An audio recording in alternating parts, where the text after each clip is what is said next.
لفظ کی تین قسمیں ہیں: اسم، فعل، حرف۔ اسم کس کو کہتے ہیں؟ اسم کی تعریف کیا ہے؟ کسی شخص، جگہ یا چیز کے نام کو اسم کہتے ہیں۔ مثلا اسلم، اسلم، اسلم۔ لقمان، لقمان، لقمان۔ پاکستان، باکستان، پاکستان۔ لاہور، لاہور، لاہور۔ تو یہ اسلم یہ شخص کا نام ہے، اور لقمان یہ بھی شخص کا نام ہے۔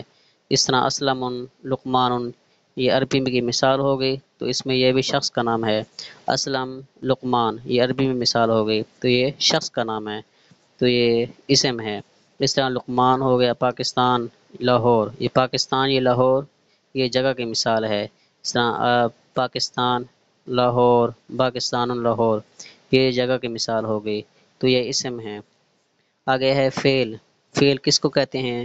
فعل جس میں کسی کام کا کرنا یا ہونا پایا جائے، تین زمانوں میں سے کسی ایک زمانہ میں، تو اس میں زمانہ ضرور پایا جائے گا۔ اگر اس میں زمانہ نہیں پایا جائے گا تو وہ یہ فعل نہیں ہوگا بلکہ یہ مصدر ہوگا۔ مثلا اسلم ریڈز اے بک، اسلم کتاب پڑھتا ہے۔ اسلم یقرأ الکتاب، اور اسلم ول ریڈ دا بک، اسلم کتاب پڑھے گا۔ اسلم یقرأ الکتاب، تو یہ یقرأ ہے یہ فعل ہے۔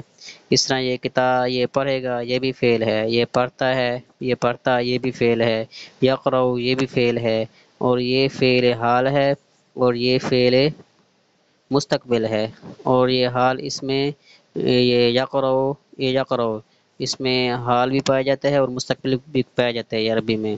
اور اس طرح حرف جو اسم اور فعل کو ملانے کے کام ہے، فی البیت گھر میں، ان ہاؤس، تو یہ فی ہے یہ حرف ہے، دیکھو یہ اسم کے اوپر داخل ہوا ہے۔ تو اس طرح گھر میں یہ میں ہے یہ حرف ہے، یہ کس کے اوپر داخل ہوا ہے؟ یہ گھر کے اوپر داخل ہوا ہے۔ اور ان ہاؤس یہ کس کے اوپر داخل ہوا ہے؟ یہ حرف کے اوپر داخل ہوا ہے، ان ہاؤس۔ ان یہ اسم یہ حرف ہے، اور ہاؤس یہ اسم ہے۔